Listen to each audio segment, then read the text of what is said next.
Halo. Apa kabar semua? Luar biasa. Coba berdiri satu kali aja ya, nggak usah banyak-banyak. Yuk semua berdiri. Apa kabar Bapak Ibu? Luar biasa. Haleluya. Haleluya. Saudara, kalau jawab ini nggak serempak, nggak semangat, nanti Pak Benny yang marah karena yang menciptakan diajarin Pak Benny gitu. Saya cuma melanjutkan. Puji Tuhan, haleluya. Saudara, saya sangat berterima kasih kepada Tuhan karena Allah kita luar biasa. Amin, saudaraku. Saya juga bersyukur kalau istri dan anak saya boleh ya belajar melayani. Waktu berangkat ke sini tadi, dia sempat bergumul, saudara, karena terus terang istri saya dan anak saya ini nggak terlalu pintar nyanyi, seperti yang Bapak Ibu lihat sendiri, nggak bisa nyanyi. Suatu saat pernah nyanyi di Sukomanunggal di Tantis sana, kemudian yang ngiringi musik keyboard itu Jerry, memang dia luar biasa kalau main musik, saya akui jempol dia. Terus kemudian waktu itu layani Jud, dia puji-pujian, istri saya yang puji-pujian. Jadi satu lagu itu mestinya pakai kunci dasar C itu bisa lari kemana-mana pergumulan. Jadi terus terang saya bukan pelajar, memang ini adanya begitu. Jadi terus terang kalau saya disuruh nyanyi dari rumah itu tolong bisa diganti, tolong bisa diganti. Jadi tidak terlalu bisa, tapi puji Tuhan di tempat ini memang unik. Di RD ini bahasa itu unik, ya uniknya apa saudara? Orang yang nggak bisa melayani, jemaat yang nggak bisa melayani, ketika datang di tempat ini saya terlalu yakin akan bisa melayani Tuhan. Amin. Nggak cuma berjemaat, tapi seluruhnya akan terlibat di dalam pelayanan. Nggak tahu itu bagian nyanyi, nggak tahu bagian apa yang lain, pasti terlibat itu. Saya juga bisa melayani juga di sini, saudara. Waktu itu saya diajak Pak Benny saya ini nggak bisa apa-apa. Ketika saya diterjunkan di sini, fokus, pokoknya takut ikut. Ternyata ya puji Tuhan lah, sekalipun nggak pintar nyanyi ya sedikit-sedikit bisa nyanyi di saudara ya. Ini Pak Benny ini waduh mentor saya ini luar biasa. Jadi kadang-kadang kalau saya pas nyanyi salah gitu, Pak Benny jadi marah ini. Ya puji Tuhan, luar biasa. Saudaraku, hari-hari ini kita dihadapkan dengan satu ujian yang sangat berat ya. Kemarin adik saya yang ada di Belanda itu mengatakan demikian, Mas, saat ini itu ujian sangat berat sekali. Sebenarnya apa yang kita alami saat ini itu seperti benang yang kecil saja. Dan kita diumpamakan seperti kuda di dalam satu kandang. Dan benang itu merupakan kandang A. Benang itu merupakan kandang di sekitar, tidak panjang, tidak 1 meter, tidak 2 meter. Cuman selumbar benang kecil sekali. Saya boleh katakan benang itu merah. Ini satu ujian tantangan. Dan kita diibaratkan seperti kuda di dalam kandang ini. Kalau kita ingin sukses, kalau kita ingin berhasil, bagaimana kita sebagai kuda itu mau lari ke sana atau tidak? Mau meloncati pagar atau tidak? Mau loncat benang yang kecil atau tidak? Memang dia katakan demikian.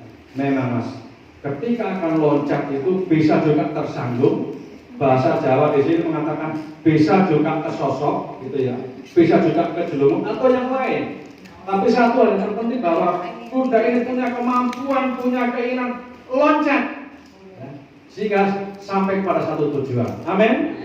Saudaraku, di jemaat di tempat ini luar biasa. Ya. Pengagungannya, kerinduannya, kesungguhannya luar biasa.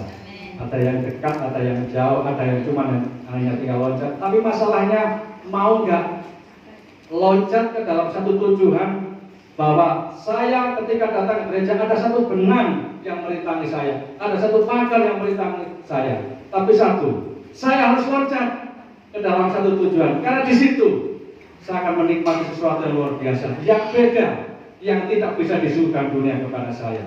Itu hanya bisa disuguhkan ketika saya dekat dan saya ada di dalam pujian Tuhan. Amin. Saudaraku, saya mengajak kita semua untuk belajar bersama-sama. Terlebih saya juga belajar.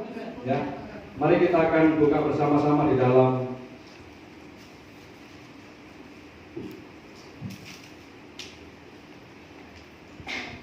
Kitab Ayub pasal 1.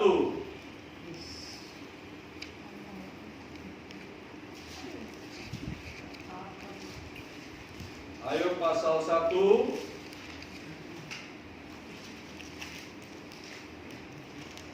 Ayub pasal 1 ayat 1. Kita akan baca ayat ngapuannya saudara ya.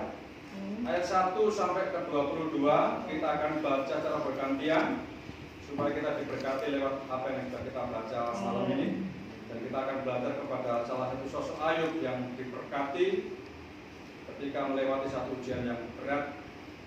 Kita akan baca bersama-sama Ayub pasal 1. Kita akan baca secara bergantian ayat 1 sampai ke 22. Nanti yang bapak-bapak akan baca ayat yang ganjil, kemudian ibu yang genap ya. Dalam nama Tuhan Yesus Kristus, temanya kesalehan Ayub dicoba. Yang pria bersama-sama 1, 2, 3. Ada seorang laki-laki khusus bernama Ayub. Orang itu saleh dan jujur. Ia takut akan Allah dan menjauhi kejahatan. Ia mendapat 7 anak laki-laki dan 3 anak perempuan. Ia memiliki 7.000 ekor kambing domba, 3.000 ekor unta, 500 pasang lembu, 500 keledai betina dan bukan jumlah yang sangat besar, sehingga orang itu adalah orang yang terkaya dari semua orang di sebelah timur. Anak-anaknya yang lelaki biasa mengadakan pesta di rumah mereka masing-masing menurut giliran, dan ketiga saudara perempuan mereka diundang untuk makan dan minum bersama-sama mereka. Setiap kali ada hari pesta telah berlalu, Ayub memanggil mereka dan menghembuskan mereka. Keesokan harinya pagi-pagi bangunlah Ayub, lalu mempersembahkan korban bakaran sebanyak jumlah mereka sekalian. Sebab pikirnya mungkin anak-anakku sudah berbuat dosa dan telah mengutuki Allah di dalam hati. Demikianlah dilakukan Ayub senantiasa. Pada suatu hari datanglah anak-anak Allah menghadap Tuhan, dan dari antara mereka datanglah juga iblis. Maka bertanyalah Tuhan kepada iblis, dari mana engkau? Lalu jawab iblis pada Tuhan, dari perjalanan mengelilingi dan menjelajah bumi. Lalu bertanya Tuhan kepada iblis, apakah engkau memperhatikan hambaku Ayub? Sebab tiada seorang pun di bumi seperti dia, yang demikian saleh dan jujur, yang takut akan Allah dan menjauhi kejahatan. Lalu jawab iblis kepada Tuhan, apakah dengan tidak mendapat apa-apa Ayub takut akan Allah? Bukankah engkau yang membuat pagar sekeliling dia dan rumahnya serta segala yang dimilikinya? Apa yang dikerjakannya telah kau berkati, dan apa yang dimilikinya makin bertambah di negeri itu. Tetapi ulurkanlah tanganmu dan jamalah segala yang dipunyainya, ia pasti menutupi engkau di hadapanmu. Maka firman Tuhan kepada iblis, nah, segala yang dipunyainya ada dalam kuasamu. Hanya janganlah engkau mengulurkan tanganmu terhadap dirinya. Kemudian pergilah iblis dari hadapan Tuhan.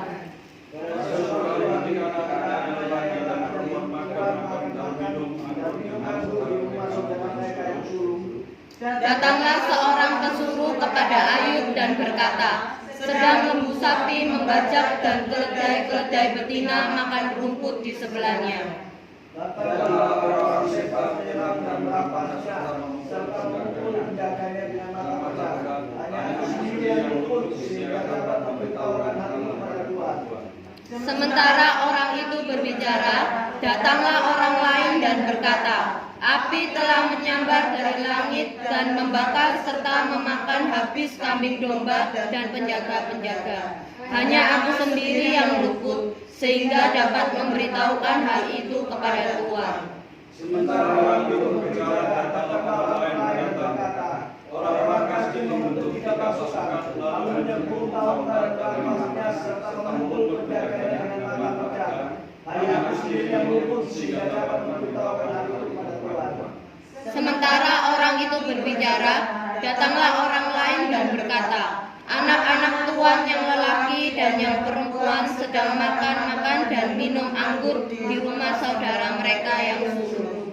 Maka tiba-tiba angin itu bertiup dari seberang pada guru. Kumai bilang dan ada 4 penjurunya dan aku menimpa orang-orang muda itu, sehingga mereka mati. Hanya aku sendiri yang luput, sehingga yang memberitahukan aku kepada Tuhan. Maka berdirilah Ayub lalu mengoyak jubahnya dan menjungkur kepalanya, kemudian sujudlah ia dan menyembah. Katanya, besoklah aja aku keluar dari kandungan ibuku, dan kerajaan juga aku akan kembali ke dalamnya. Tuhan yang memberi, Tuhan yang mengambil, terpujilah aku. Dalam kesemuanya itu Ayub tidak berbuat dosa dan tidak menuduh Allah berbuat yang kurang patut. Yang diberikan Tuhan adalah setiap kita yang membaca, merenungkan, dan terus melakukan di dalam kehidupan. Amin. Haleluya. Saudaraku yang dikasih Tuhan, kalau kita sudah membaca firman Tuhan tadi, ya luar biasa. Ada yang sudah jadi guru sekolah minggu sering menceritakan mengenai kisah Ayub, bahkan ada banyak hamba-hamba Tuhan yang banyak ya. Terlalu sering kita dengar kisah mengenai Ayub yang luar biasa.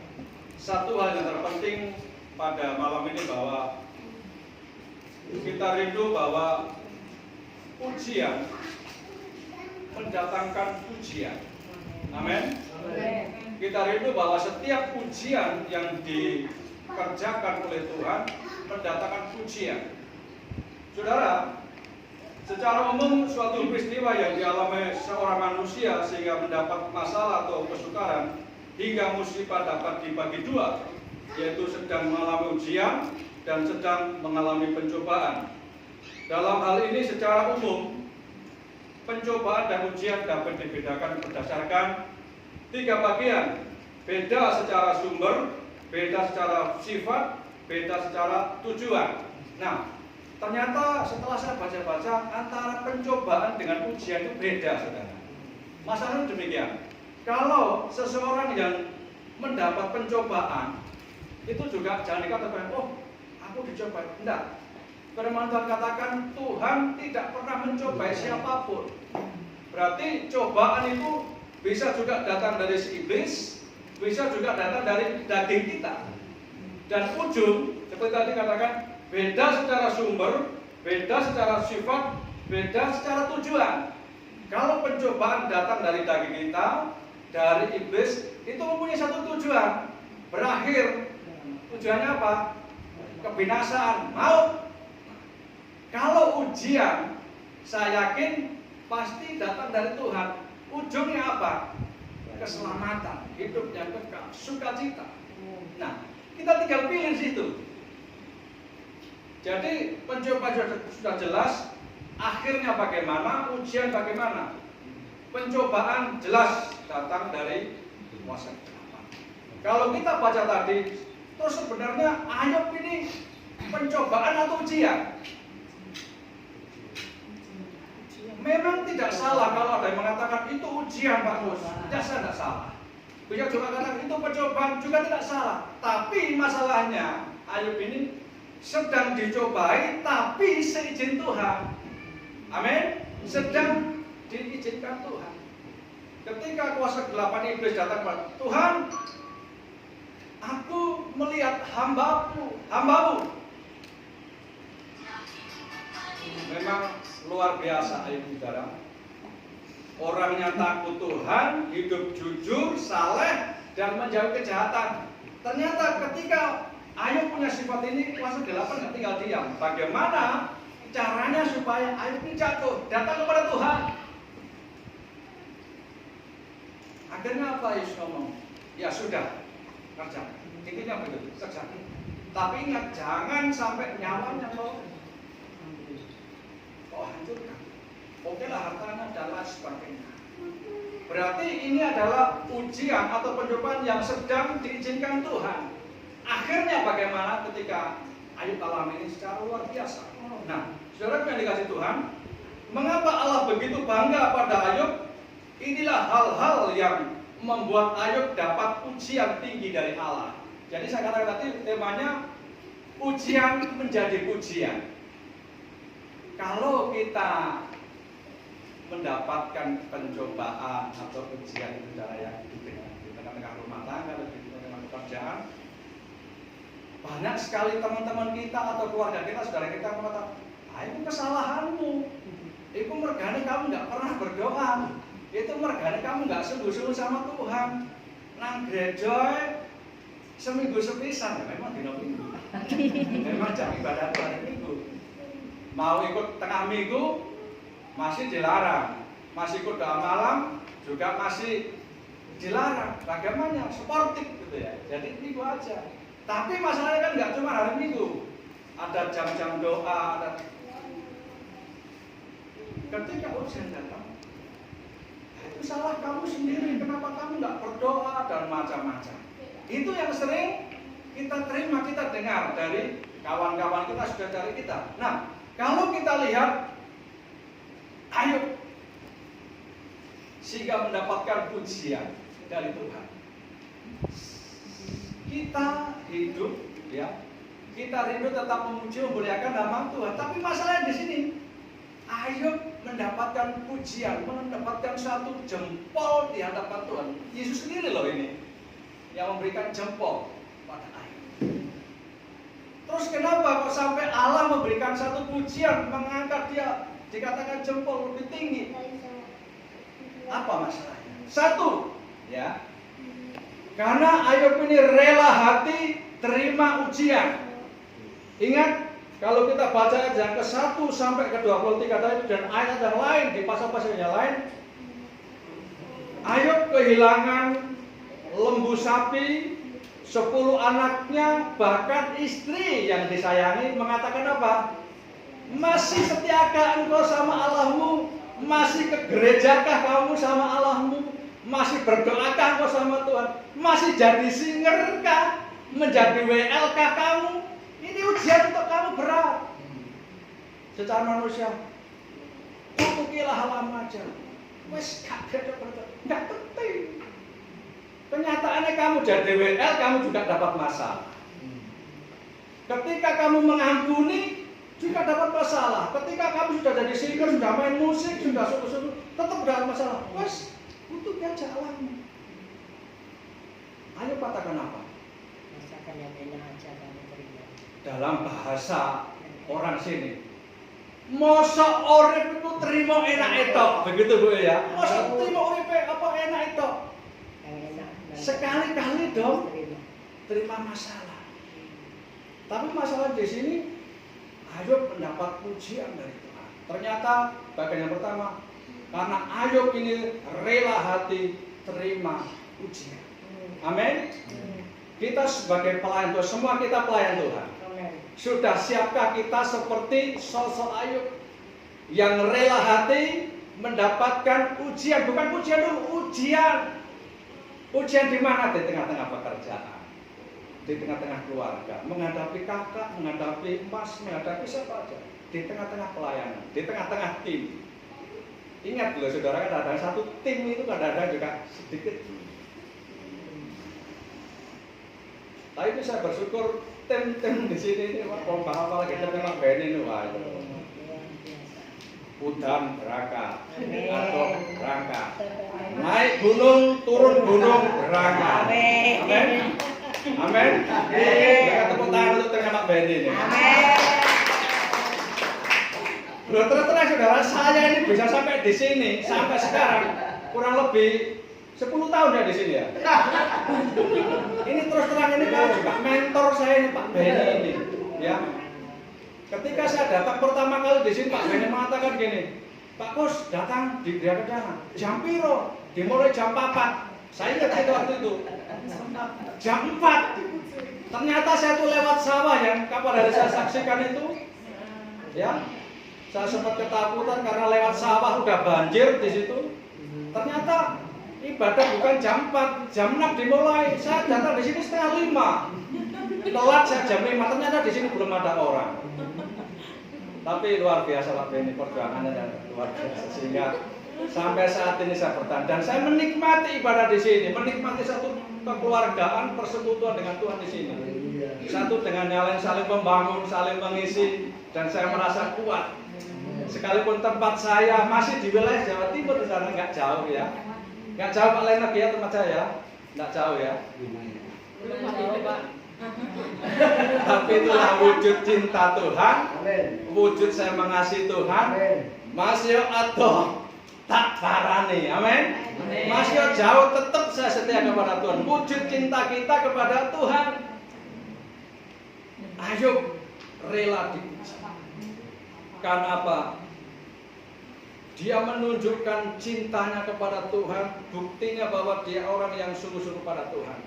Ujian secara manusia apa yang dialami Ayub sangat berat.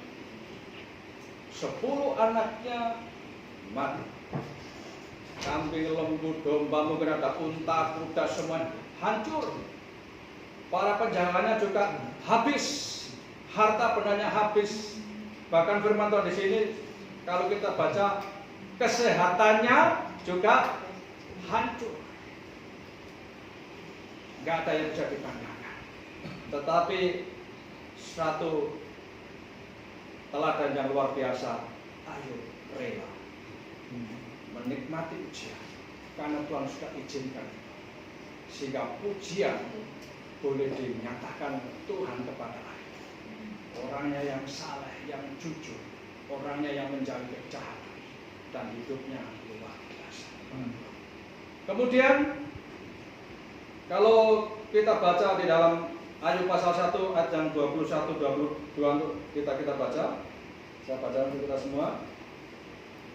Katanya, dengan telanjang aku keluar dari kandungan ibuku, dengan telanjang juga aku akan kembali ke dalamnya. Tuhan yang memberi, Tuhan yang mengambil, terpujilah nama Tuhan.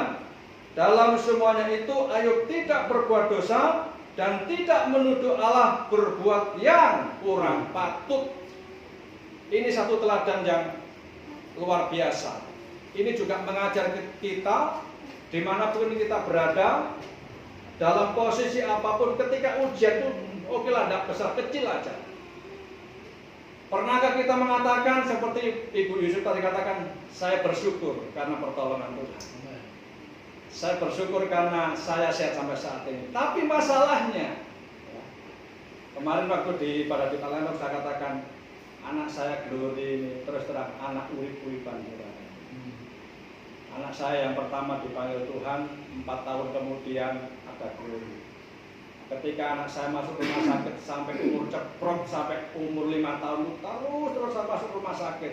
Surabaya itu sudah dimasuki oleh saya. Seminggu masuk rumah sakit, 2 hari keluar, saya mengucap syukur, terima kasih tante, om, jemaat Tuhan, anak saya sudah keluar, sudah sehat, puji Tuhan. Saya bersuka cita, saya ajak doa. 3 hari kemudian masuk lagi dengan kasus yang sama. Masuk di rumah sakit 2 minggu. Kemudian hari berikutnya sudah keluar, saya saksi di hadapan jemaat. Terima kasih karena anak saya kemarin sudah keluar dari rumah sakit. Terima kasih doa-doanya Tuhan semua berkati. Setelah saya saksi, masuk lagi umur anak-anak ketika sampai 5 tahun. Saya tuh hidup dalam satu pergumulan. Saya sampai katakan gini sama Tuhan, anakku yang pertama ini sudah aku ambil, umur 3 hari sudah keluar. Kan biasanya kalau di rumah sakit 2 hari itu kan masih di inkubator, terus kemudian kalau sudah kondisinya bagus sudah pulang. Waktu itu almarhum orang tua saya nggak ganti, karena waktu itu kan cucu pertama, jadi masih di inkubator, ya sudah bagus sudah. Mestinya besoknya itu harus keluar dari rumah sakit, sudah pulang. Tapi apa yang terjadi? Dokter katakan, Pak, cucu bapak ini akan terus dirawat karena ada sesuatu yang, ya singkat cerita, ternyata hari yang ketiga istri saya sempat ngemik, dan waktu itu saya dikatakan itu saya, Mas, bagaimana aku? Karena setahu istri saya, anak saya itu sehat dan nggak ada masalah, nggak ada tanda-tanda gitu, tanda-tandanya memang sehat. Ternyata ada hari yang ketiga dipanggil Tuhan, saya ini caranya ngomong ini bagaimana? Orang Jawa bilang, wong lair itu total nyawa. Ternyata betul. Terus kemudian ada hamba Tuhan katakan, Mas Gus, nanti saya yang ngomong, istri saya. Enggak Pak, saya harus ngomong. Oke, kalau Mas Gus yang ngomong, sebelum Mas Gus ngomong, peluk istri Samen dan cium. Katakan dalam nama Yesus, katakan apa adanya. Kalau Tuhan bekerja, pasti istri Samen mau menerima. Singkat cerita, dipanggil Tuhan. Dan kemudian 4 tahun kemudian Glory lahir. Itu juga pergumulan Tuhan. Mosok anakku sing kedua loro-loro terus, ambil lagi lah Tuhan. Mosok mau nyusul anakku yang pertama Tuhan. Saya sempat protes loh saudara, karena waktu itu saya sudah mulai sungguh-sungguh sudah terus terang saya bukan pamer Pak Beni ya, terus terang bukan pamer kita. Pokoknya kalau di Sukomanunggal, tung mesti ada saya. Ibadah di mana, tung mesti ada saya. Betul itu. Om tante saya tuh nganggap saya tuh seperti anak sendiri.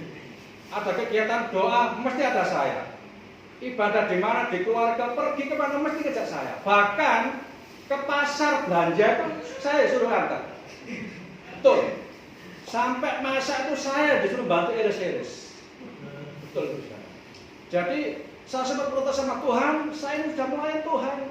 Enggak cuma jadi singer, saya juga dari WL melayani sekolah minggu full semuanya. Pemuda iya, sekolah minggu iya, semua.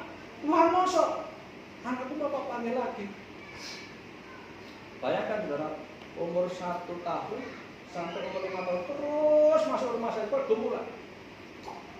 Tetapi ujian berakhir dengan cara yang luar biasa. Ada hamba Tuhan katakan, Mas Gus, sampai paling-paling sampai 5 tahun loro.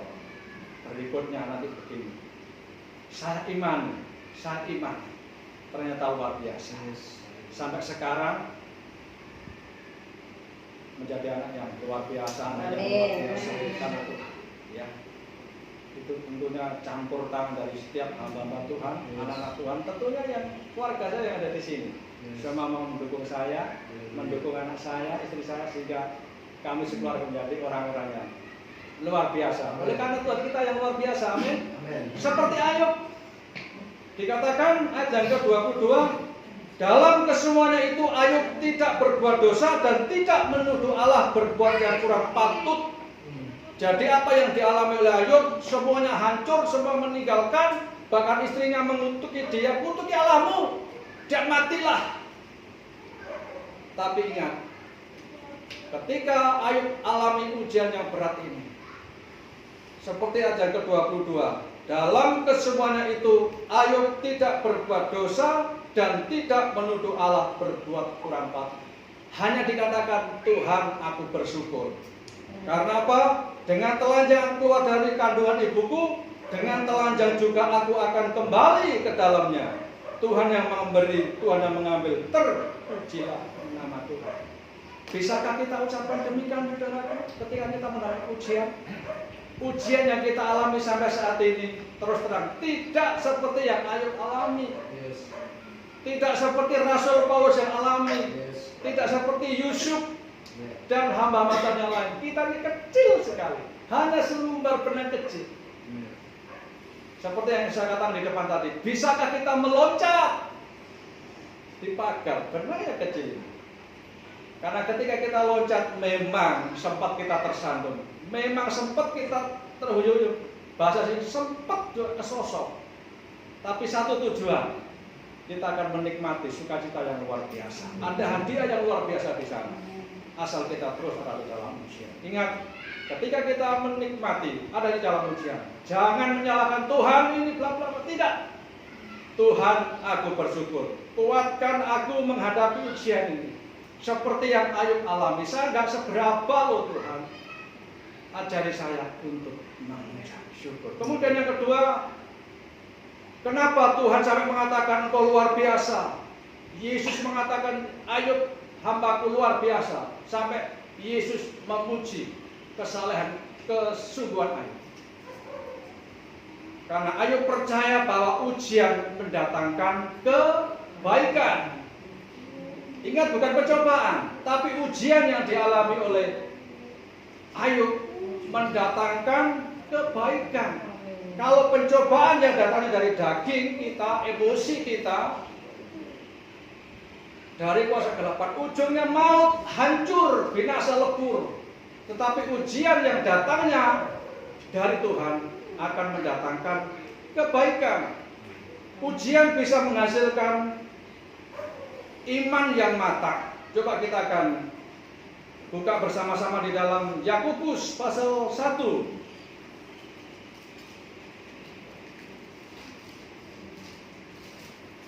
Minta tolong saya dibantu Pak Benny untuk membacakan Yakobus pasal 1 ayat 3 dan 4. Surat Yakobus pasal 1 ayat 3 dan 4. Begini firman Tuhan, sebab kamu tahu bahwa ujian terhadap imanmu itu menghasilkan ketekunan. Ayat 4, dan biarkanlah ketekunan itu memperoleh buah yang matang, supaya kamu menjadi sempurna dan utuh dan tak kekurangan suatu apapun. Amin. Terima kasih. Saudaraku yang dikasih Tuhan, di sini tidak cuma hanya Ayub yang alami ujian imannya. Contohnya yaitu Yusuf. Ujian bagi Yusuf bisa memelihara keluarganya serta bangsanya. Ya. Bahkan Yusuf diangkat menjadi seorang yang luar biasa, menjadi pemimpin yang luar biasa di kota Mesir. Ya. Di kotanya orang lain. Kemarin saya sempat sampaikan bahwa ketika Tuhan izinkan ujian itu menimpa kita, kemana kaki kita pijak, di situ Allah akan memberkati. Saya sampaikan renungan itu di Pak Paut kemarin ya, di sebelahnya Pak Leonard itu. Saya sampaikan bahwa ketika masalah kita alami, ketika berkat kita alami, ingat, ya, jangan coba-coba. Ya. Tapi kalau Tuhan sudah berjanji, ketika kaki kita melangkah, ketika telapak kaki kita langkahkan, di situ berkat dinyatakan. Di situ kita ingat, nggak cuma berkat, di situ ujian siap kita terima. Tapi janji Tuhan sekali lagi mendatangkan berkat. Tidak cuma dialami oleh Ayub, tapi Yusuf, Rasul Paulus, Petrus dan semua ada banyak teladan-teladan di dalam Alkitab. Asal ujian itu Allah yang izinkan. Jangan pernah khawatir saudara. Hari-hari ini kita pun juga diberkatkan dengan satu ujian. Ya. Saya tidak tahu juga anak sekolah ini kapan masuk. Ya, informasinya hari bulan Januari, per Januari masuk. Saya juga nggak tahu. Istri saya sempat, aduh Tuhan, ternyata ngajar dengan cara daring itu juga melelahkan, ya, melelahkan pulsa, kuota, wifi juga, dan masih belanja paketan yang dulu. Ternyata wifi, saya pasang wifi nggak nutut. Ya. Belum nanti anak saya bikin video, belum itu saya ngajar, belum bikin soal, bikin koreksi, nggak nutut. Saya terpaksa beli di luar lagi, nambah lagi. Dia katakan, aduh lebih baik ngajar di sekolah aja, lemot gak lemot apa jadi di sekolah. Kalau udah di rumahnya tuh, pokoknya. Lah anak saya beda saudara, karena sudah kesenangan di rumah. Mamanya ngomong, Lur siap-siap lo ya, Januari ini sudah waktunya sekolah. Serentak, loh kok masuk sekolah? Loh, masuk gimana? Enak di rumah aja. Sudah kesenangan, sudah terbiasa. Nah ini saudaraku yang dikasih Tuhan. Nah, ternyata kalau kita sudah enak tinggal di situ, nggak bisa memikirkan di luar, gitu. Nah, seperti ujian-ujian yang dihadapi oleh hamba-hamba yang ada di dalam Alkitab ini luar biasa. Coba kita akan lihat terlebih dahulu di dalam Kejadian pasal 45. Nah, Kejadian pasal 45.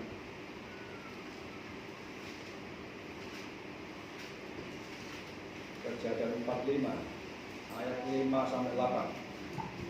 Kejadian pasal 45 ayat 5 sampai 8. Begini firman Tuhan, tetapi sekarang janganlah bersusah hati dan janganlah menyesali diri, karena kamu menjual aku ke sini sebab untuk memelihara kehidupanlah Allah menyuruh aku mendahului kamu. karena telah 2 tahun ada kelaparan dalam negeri ini, dan selama 55 tahun lagi orang tidak akan membaca atau menuai. Maka Allah telah menyuruh aku mendahului kamu untuk menjadi kelanjutan keturunanmu di bumi ini, dan untuk memelihara hidupmu sehingga sebagian besar daripadamu tertolong. Ayat 8, jadi bukanlah kamu yang menyuruh aku ke sini, tetapi Allah.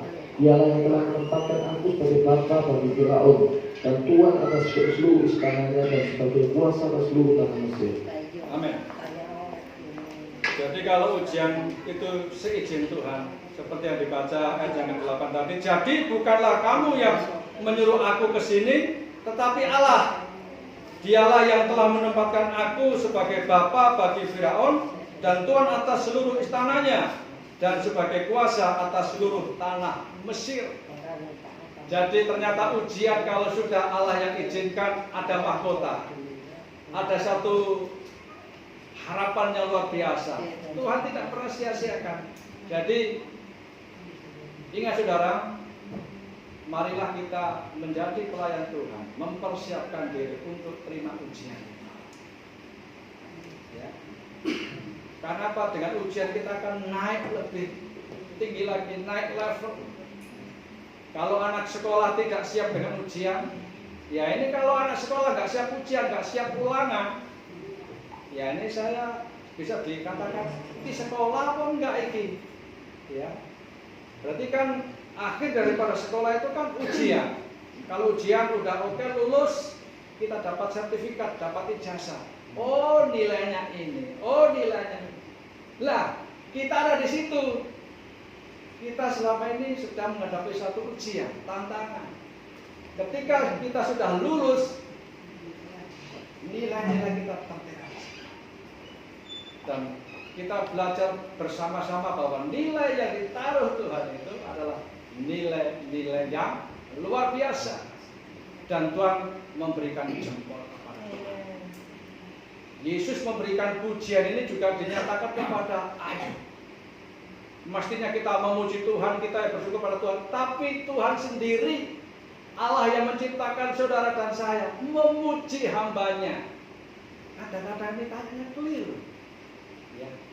Pimpinan yang terbesar memuji orang yang kecil. Tetapi inilah fakta yang ada di dalam kitab Ayub. Orang yang saleh, yang jujur, yang menjauhi kejahatan dan tidak melakukan hal-hal yang tidak pantas. Dia mengatakan hamba Tuhan biasa. Kemudian yang terakhir, kenapa Tuhan sampai memuji, mengatakan bahwa Ayub itu luar biasa? Karena Ayub percaya bahwa di balik ujian ada mahkota. Amin saudaraku? Mau terima mahkota? Mau terima mahkota? Amin. Mau terima keselamatan? Amin. Jangan katakan sekali selamat tetap selamat. Loh. Memang itu adalah jatah untuk kita. Prasarana yang memang Tuhan sudah siapkan kepada setiap kita. Tapi ingat, jangan sampai katakan sekali selamat tetap selamat. Ketika Tuhan katakan kamu selamat, tapi ada ujian, ada tantangan, ada satu rentetan peristiwa yang kita hadapi. Sudah siapkah kita? Ini pertanyaan yang cukup besar. Saya takut kalau mengatakan ujian. Ujilah aku Tuhan. Istri saya tadi ngomong, sampai ngajak nyanyi gitu sama jemaat. Sampai sendiri itu siap tadi uji. Sampai gitu. Oh, kemarin aja waktu sama nih, nggak tapi jam kelebihan aja udah ngomel. Wes nanti ujiannya tak ganti aja. Masalahnya gini saudara, ketika saya sampaikan renungan, ini neror saya saudara. Saya jadi teladan. Ketika ada hamba katakan, ayo kita mengasihi. Terus terang saudara, ketika ada hamba itu turun dari mimbar, saya ajak ngomong, Om tadi kan ngomong khotbah mengenai mengasihi. Emang Om itu sudah mengasihi? Ternyata saudara, keluarganya, anaknya sedang congkrah. Ini kan nggak jadi teladan gitu loh. Kalau kita mengatakan, ayo mengampuni, sudahkah kamu mengampuni? Ayo belajar memberi, sudahkah kamu memberi? Ayo belajar membayar kepuluhan, kamu sudah membayar kepuluhan? Yang urusan apa lagi disampaikan? Tapi paling tidak kata-katanya harus disampaikan. Amin, harus. Amin. Karena itu kunci berkah. Amin. Belajar memberi itu Tuhan. Amin. Belajar memberi perpuluhan itu Tuhan. Amin. Ya. 1 bulan diberkati 1 juta, berapa perpuluhan saudara? 100. Nek seminggu bayaran 5 juta, pira perpuluhan saudara? 200. Seminggu 5 juta. 2 juta. 2 juta salah. Sogi lah begitu. Perpuluhan 500. Nek 5 juta ya 500. Iya. Untuk 1 juta 100. Sudahkah itu kita lakukan? Belum. Saya takut ngomong itu saudara. Tapi itu lapor ya, kita belajar bersama-sama ya. Belajar sungguh-sungguh pada Tuhan. Kita ingin diberkati, ya lakukan firman Tuhan. Kalau kita ingin hidup di dalam keluarga itu bersukacita terus, anak, istri, suami akrab, lakukan firman Tuhan. Amin. Lakukan firman Tuhan kan nggak cuma ke gereja tok, tidak hanya cuma jadi WL memain musik tok, enggak. Tapi apa yang di dalamnya itu kita kerjakan, kita lakukan. Sehingga kita akan nikmati sukacita yang luar biasa. Ingat saudara, Tuhan kita adalah Tuhan yang luar biasa. Biarlah kita menyiapkan hati, menyiapkan keluarga kita dimanapun kita berada, mempersiapkan hati kita untuk terima ujian daripada Tuhan. Ingat saudara, kalau kita terima itu, mari melangkah bersama Tuhan, tinggal bersama Tuhan, Tuhan pasti bela. Apa yang dialami oleh Ayub pada akhir daripada firman ini, bahkan di dalam pasal berikutnya, Ayub mengalami berkat 2 kali lipat dalam pasal-pasal berikutnya. Dikembalikan Tuhan lipat kali ganda. Amin. Karena Ayub rela hati terima ujian, percaya bahwa ujian mendatangkan kebaikan, Amin. dan Ayub percaya bahwa di balik ujian ada mahkota, sehingga Ayub mengalami pemulihan 2 kali lipat. Amin. Anaknya dikembalikan cantik-cantik, ganteng-ganteng, bahkan peliharaannya lembu, sapi, mungkin unta, kuda, semua dikembalikan lipat kali ganda, harta benda dilipat ganda. Istrinya memang nggak diceritakan di sini. Saya percaya istrinya yang tadinya menutupi dikembalikan dengan sifat-sifat yang luar biasa. Maukah kita terima ujian? Ketika itu menimpa kita, jangan sampai mengeluh, jangan sampai mengatakan Tuhan kok nggak patut, jangan. Katakan bahwa apa yang saya alami, saya yakin ini membuat iman saya, membuat kerohanian kita semakin hari semakin luar biasa. Apa yang Ayub alami, biarlah kita akan alami bersama-sama. Sekalipun itu nilainya kecil, tapi ingat, tetaplah mengucap syukur. Bahwa di balik semua, Tuhan punya rencana yang luar biasa. Jangan sampai mengerutu, tapi tetaplah mengucap syukur. Menjadi orang yang rela hati terima ujian, percaya bahwa ujian mendatangkan kebaikan, bahkan di balik ujian yang seizin Tuhan, kita akan terima mahkota berkat-berkat Tuhan. Luar biasa. Inilah renungan yang bisa saya sampaikan. Kiranya Tuhan Yesus memberkati. Kita akan bersama-sama tunduk kepala. Kita akan